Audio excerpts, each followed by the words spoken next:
완전히 일에 손 놓는 나이가 우리나라가 72세예요. 70세 넘을 때까지 실제로 일을 하고 있는 거거든요. 지금부터 공부하셔가지고 총 50년 동안 쓸 지식을 준비하는 거거든요. 일단은 은퇴를 할 수 있냐를 할 때 시뮬레이션 돌리는 게 있는데 그거 가지고 한번 돌려볼게요. 네, 83년생 맞으신가요? 84, 아, 84요. 84세요? 네. 네, 지금 워킹맘으로 지금 일을 하면서 5살 좀 딸아이가 한 명 있습니다.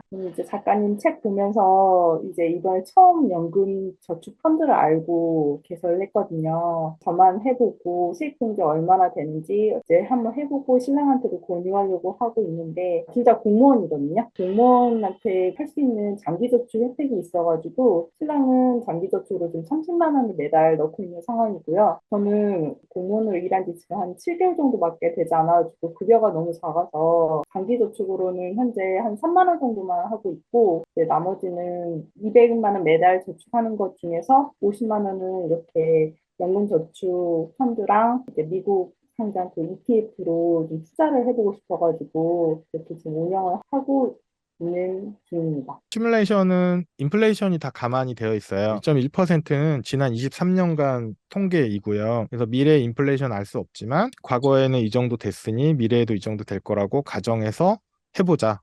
라는 네. 거고 39세시고 오른쪽에 있는 현재 수입 소비는 통계청에 나와 있는 데이터를 가져온 거예요. 지금은 450 정도 받고 계신다고 하셨고 250 정도 소비한다고 하셨잖아요. 지금 39세 여자분의 기대 연명이 87세예요. 그래서 87세까지 쓸 돈은 만들어 놔야 된다라는 게 컨셉이고 그리고 은퇴 나이는 60세로 네. 일단 세팅을 했어요. 네. 그러면 저축 가능한 기간이 21년 남으셨고 은퇴 후에 생존 기간이 27년이에요. 21년 동안 모은 거 가지고 27년 동안 쓰시는 거고요. 네. 아, 여기 DBDC는 일반적인 직장인인 경우에 요걸 네. 가지고 이제 계산을 하거든요. 공무원연금은 좀 다른 문제라서 요거는 그냥 디폴트 값으로 가지고 갈게요. 그리고 은퇴 후에 생활비는 250만 원 말씀을 하셨는데 지금 시점에 250만 원 정도의 소비를 이제 하고 싶으신 거잖아요. 네.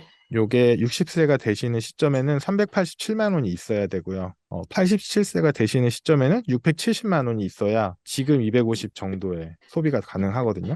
요거를 이제 보여드리는 네. 이유가 연금보험이나 이런 보험 상품들을 보면 20년, 30년 후에 네. 얼마 받는다고 써 있어요. 1년에 뭐 1,300만 원 뭐 이런 식으로 수령 금액이 써 있어요. 그러면 이제 되게 커 네. 보이는데 지금 시점으로 땡겨보면 엄청 작은 금액이거든요. 네, 네. 그런 거를 보실 때 이제 참고하실 필요가 있고 현재 금융자산이 1억 5천 정도 있다고 하셨거든요. 이거는 어떤 것들이 있는 건가요? 아, 지금 예금으로만 가지고 아, 있어요. 제가 한번 시뮬레이션 돌려볼게요.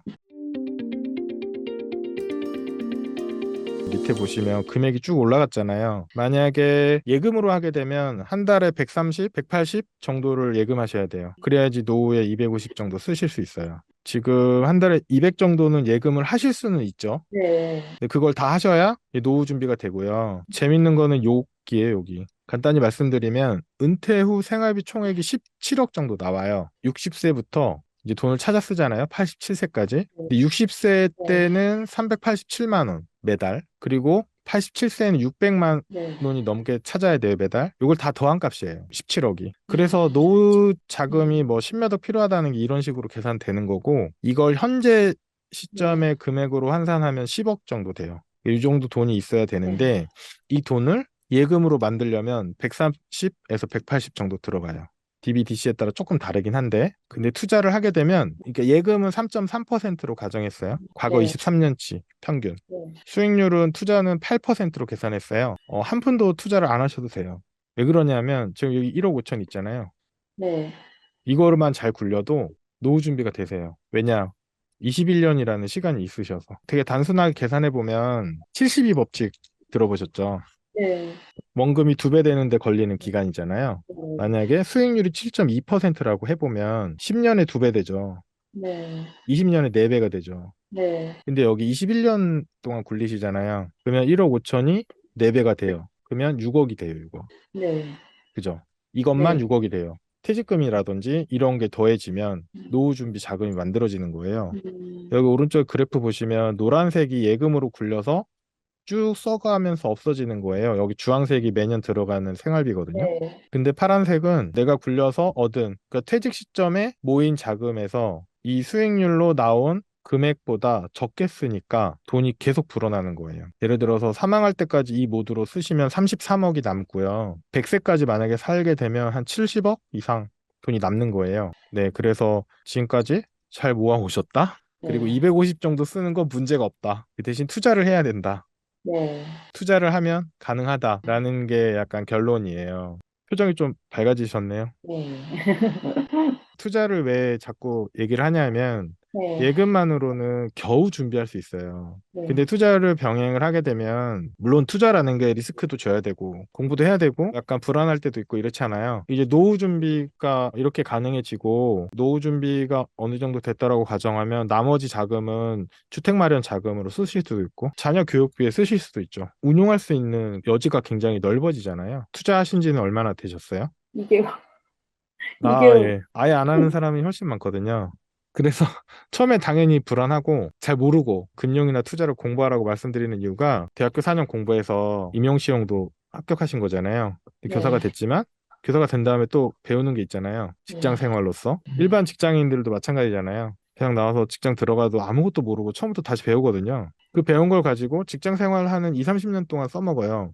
정말 운 좋게 오래 다닐 수 있는 직장에 들어갔으면. 근데 30년 후, 그러면 60세에는 다 은퇴하잖아요. 그러면 90세까지 살아야 되는데, 이때 제대로 은퇴 준비를 안 한 경우가 훨씬 많거든요. 아까 말씀드렸던 것처럼. 43%가 노후빈곤이고, 그래서 실질 은퇴 연령이라고 완전히 일에 손 놓는 나이가 우리나라가 72세예요. 대부분이 70세 넘을 때까지 실제로 일을 하고 있는 거거든요. 그렇기 때문에 지금부터 공부하셔가지고 금융 투자 네, 공부를 하시면 60세까지 20년밖에 안 남으셨잖아요. 60세 이후 90까지는 30년 살아야 되는데 네, 그러면 총 50년 동안 쓸 지식을 준비하는 거거든요. 지금 당장도 필요하지만 나중에 더 필요하세요. 근데 이걸 공부를 안 하고 착실히 예금만 하다가 은퇴하신 분들이 금융 사기에 당하거든요. 상가 사가지고 문제 생기고 아니면 이상한 상품 가입해서 재산 날리고 네 그래서 금융이나 이 투자에 대한 공부를 좀 계속 하시면서 투자도 직접 하시고 이게 직접 안 하면 절대 안 늘거든요. 은퇴 후 생활비 250만 원 이거보다 더 드실 것 같은데 네, 그렇지 않으세요? 지금 제가 낮게 잡은 것 같기는 네, 왜냐면 생활비 말고 사실 병원비도 고려를 해야 되는데 그냥 단순하게 지금 평균으로 그 정도 들어서 네. 그 정도로 생각했는데 한, 한, 추후에는 더 한 400만 원 고민이 해볼까요? 네, 한 400 정도 쓰려면 얼마나 모아야 할까? 시뮬레이션 돌려보면 네, 400씩 쓰시려면 예금으로 하면 엄청나게 많이 저축해야 되네요. 280? 네, 신기한 게 투자를 하면 여전히 저축을 안 해도 되겠네요. 공무원 연금은 제가 이 시뮬레이션에 안 넣었어요. 그냥 공무원 연금 어떻게 되어 있는지 제가 몰라가지고 아마 이 DB랑 비슷할 것 같아요. DC처럼 공무원 연금 수익률이 그렇게 높진 않거든요. 네, DB는 한 4.5%씩 매년 올라간다라고 가정을 한 거거든요. 급여가. 그래서 계산해보면 여기 오른쪽에 그래프 보시면 아까랑 좀 달라졌죠. 네, 돈이 다 떨어지는 거예요. 노란색이 예금만으로 했을 때 퇴직 시점에 18억 정도를 모아야 이게 계속 쓰는 거예요. 근데 투자를 병행을 하면 이렇게 생각보다 실제로 모아야 되는 돈이 많지 않고 떨어지는 속도가 되게 완만하잖아요.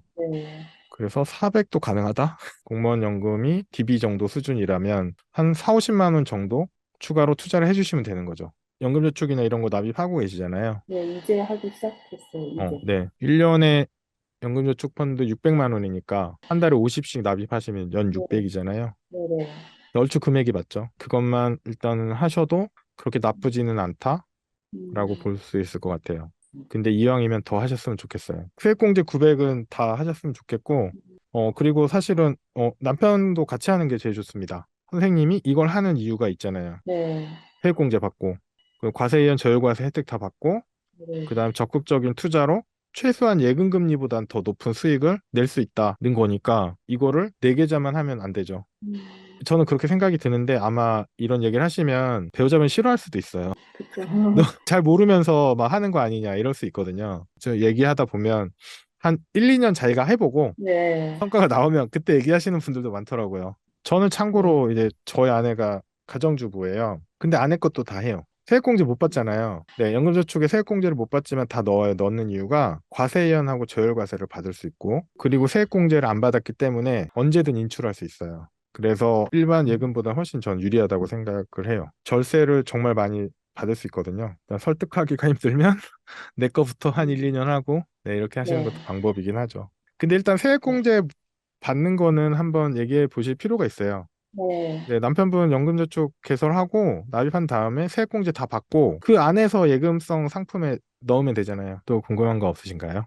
네, 충분히 여쭤본 것 같아요. 아마 몇 달 안 되셔가지고 이게 되게 네, 반복돼야 돼요. 책도 뭐 예를 들어서 제 책을 읽으셨다면 다른 사람 책도 읽고 뭐 유튜브 보는 것도 뭐 나쁘진 않고요. 계속 이 사람 저 사람 보고 그런 사람 그런 책들 중에 나랑 핏이 맞는 사람이 있을 거예요. 그러면 그걸 보고 좀 더 깊게 공부를 하고 그리고 계속 실천을 해야 돼요. 네, 예를 들어서 뭐 100만 원, 1000만 원, 2000만 원일 때 투자를 해야 손실이 나도 견딜만 하거든요. 1000만 원에서 10% 빠지면 100만 원인데 네, 그거는 한두 달 좀 허리띠 졸라매면 충분히 가능한 금액이에요. 근데 10% 손실 정도는 언제나 가능하기 때문에 이제 가능하다라는 걸 알고 있어야 되는데 그걸 1억으로 만약에 시작하면 잠이 안 와요. 네, 한 1000만 원, 2000만 원 날라가면 정말 스트레스 받거든요. 그래서 이제 투자 근육이라고 표현을 하는데 투자 근육이 강화되려면 많이 해볼 수밖에 없어요. 아마 투자를 이제 더 많이 하셔야 궁금한 게 더 많이 생기긴 하실 텐데, 일단은 뭐 결과가 나쁘지 않은 것 같습니다. 많이 모아 놓으셨고, 아직 일할 시간이 되게 많이 남으셔가지고, 이 투자 기간이 정말 중요하거든요. 그래서 괜찮으신 것 같아요. 맞벌이도 하시고. 네, 감사합니다. 네네, 수고하셨습니다.